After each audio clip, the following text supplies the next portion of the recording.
한 주간 국내 자동차 소식을 리뷰 남자 오토트렌드입니다. 안녕하세요, 오토트렌드입니다. 오늘은 월요일이 시작이 되고 있습니다. 매주 월요일은요, 국내 자동차 소식과 관련된 이야기들을 이렇게 전해드리고 있습니다. 오늘 국내 자동차 소식 총 5개고요. 그럼 바로 시작을 해보도록 하겠습니다. 일단 첫 번째 소식, 환경부 이야기인데요. 환경부가 산업통상자원부에 이어서 환경부가요, 전기차 중고 및 폐배터리 재사용, 재활용을 위한 배터리 센터를 구축한다고 합니다. 그래서 센터는요, 에너지 저장 장치 등 재활용으로 활용하기 위해 수명이 다한 전기차 배터리를 수거해 등급을 분류하는 등 후방 산업 지원 역할을 한다고 하는데요. 관련 업계는 배터리 센터 필요성에 공감하면서도 두 부처의 사업 모델 중복 문제를 지적하고 있습니다. 배터리 재사용, 재활용의 가장 중요한 등급 분류 기준이 아직 없는 상황이라서 시장 혼돈만 가중시킬 수 있다는 우려입니다. 업계에 따르면요, 환경부가 연내 경기도 시흥을 시작으로 내년 6월까지 대구와 홍성, 정읍 모두 4곳에 전기차용 배터리 센터를 구축을 한다고 합니다. 이들 센터는요, 해당 지역에서 수명이 다 된 전기차용 배터리를 수거해 배터리의 충방전 상태 등급을 분류하는 시설을 갖추겠는데요. 등급 분류에 따라 배터리 재사용 혹은 재활용이 결정되는 구조라고 합니다. 앞서 산업부도요, 같은 목적의 배터리 센터 구축 사업을 추진하고 있는데요. 이미 189억 원 예산을 투입해 지난 6월에 제주도에요, 배터리 센터를 완공했고, 올해 초에는 전남 나주에 226억 원의 예산을 투입해 2024년까지 배터리 센터를 구축하기로 했다고 합니다.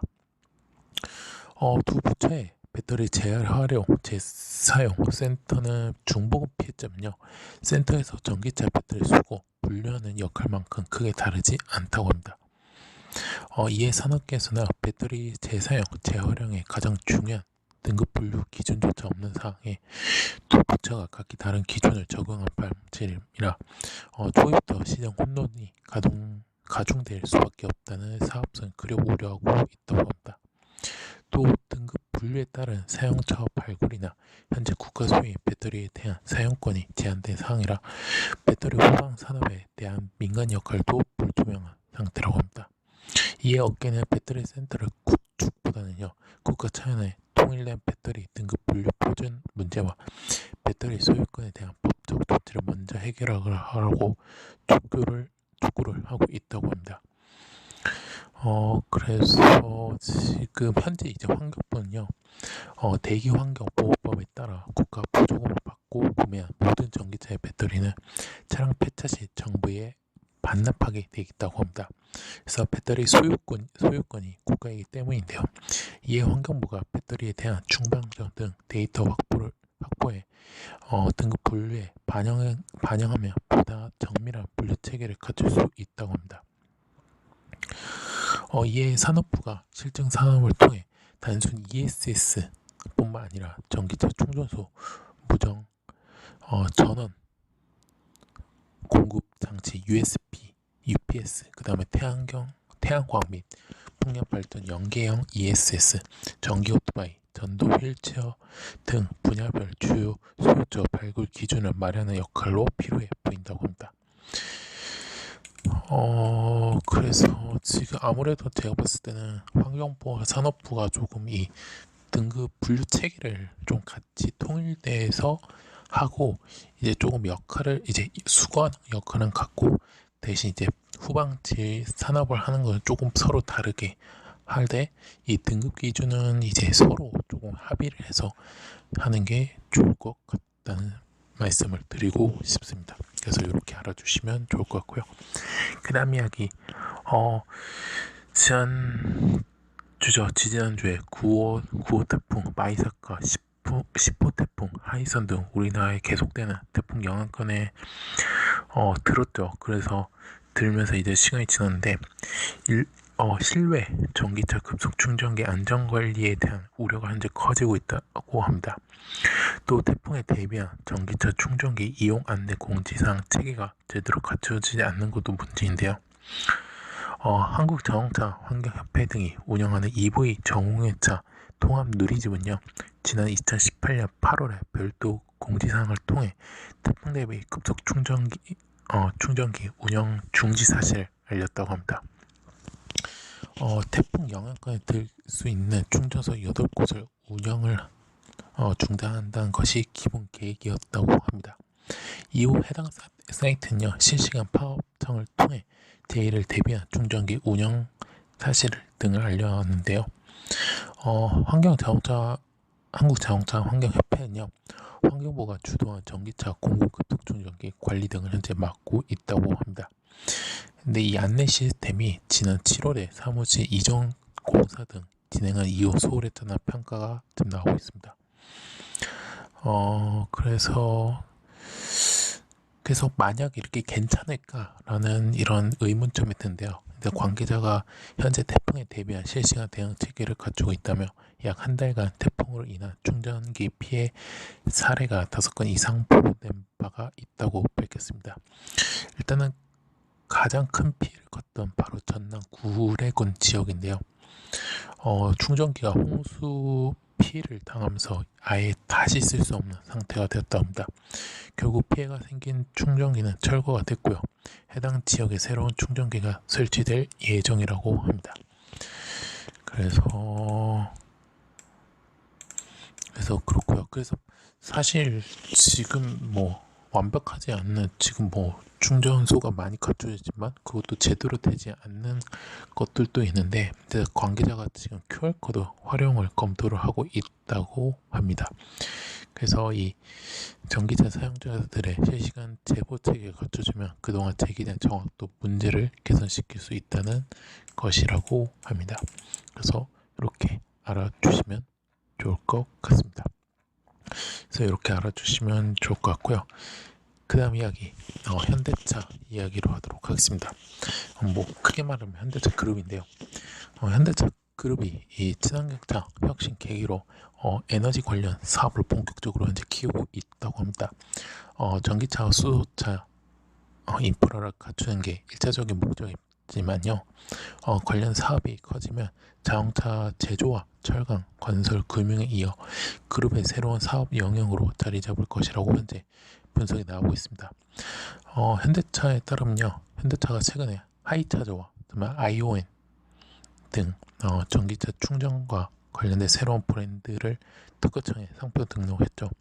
그래서 국내 전기차 시장이 빠르게 커지자 전기차 제조를 넘어 충전 관련 사업까지 확장하면서 브랜드 정비에 나선 것인데요.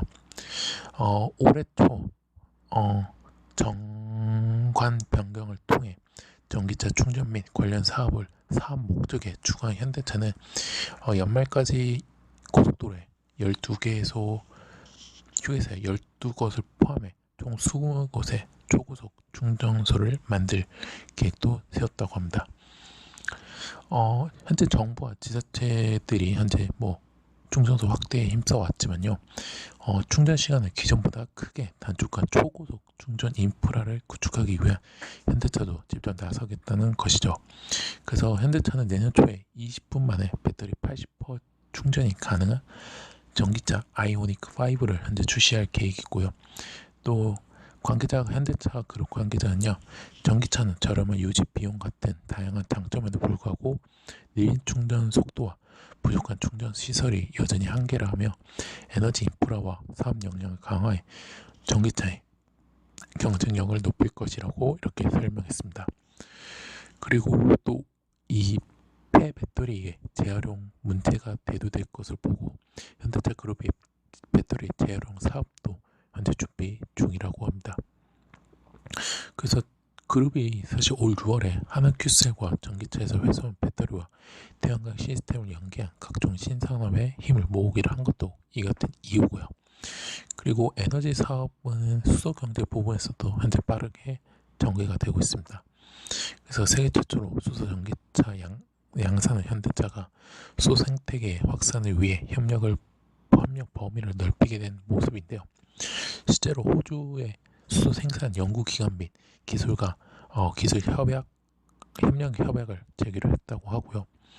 그래서 이렇게 전반적으로 현재 나서고 있다고 말씀을 드리고 싶습니다. 그래서 이렇게 알아주시면 좋을 것 같고요. 그 다음 이야기, 현대차와 기아차, 그 다음에 SK이노베이션, 이 세 회사 이야기인데요.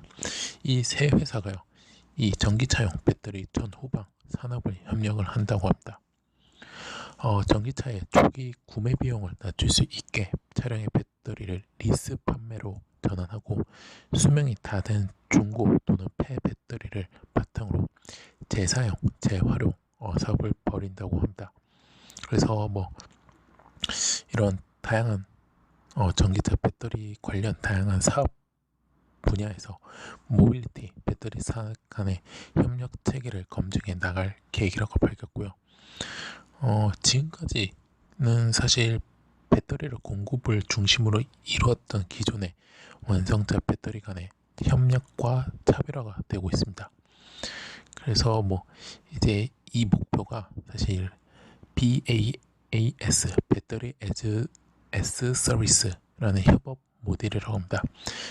제조사 간의 국내 첫 시도이고요. 이를 위해 양사는요, 재활용에서 생산으로 이어지는 자원의 선순환 체계 구축 및 소재 공급 안정성 강화, 그 다음에 이산화 발출량 감소, 전기차와 그 다음에 배터리 사용 재사용을 연계한 최적의 설계 및 이를 통한 부가가치 최대화 등의 시너지 효과를 현재 보고 있습니다. 우선요, 니로 EV의 차량에 탑재되는 배터리 팩을 수거해 검증하는 실증 사업을 현재 진행 중이라 하고요. 그래서 이제 또 극대화시킨 또 공동 사업을 모델을 개발에 현재 나서고 있다고 합니다. 그래서 하고 있고요. 이제 뭐 차량용으로 더 이상 사용되기 어려운 이 배터리는 ESS 등 다른 용도로 사용하는 배터리 재사용이나 아니면 배터리에서 리튬이나 니켈, 코발트 등 경제적 가치가 있는 금속을 추출하는 배터리 재활용 등이라고 합니다. 그래서 이제 좀 제고할 수 있는 이제 기대를 하고 있다고 하고요. 그래서 이렇게 알아주시면 좋을 것 같습니다. 그래서 이렇게 알아주시면 좋을 것 같고요. 자, 마지막 이야기 바로 국토부인데요. 국토부가요, 한국판 뉴딜 일환으로요, 내년부터 지자체 지능형 교통체계 및 차세대 지능형 교통체계 국고 보조 사업을 진행할 지자체 44곳을 선정을 했다고 합니다. 국토부는요, 1994년부터 고속도로와 국도의 ITS 구축 사업을 진행하고, 지방도에는 2009년부터 국비를 지원을 하고 있는데요. 이번에 선정된 지자체는요, 지자체 사업은 2021년에 총 국비 총 1,390억을 들여 교통관리,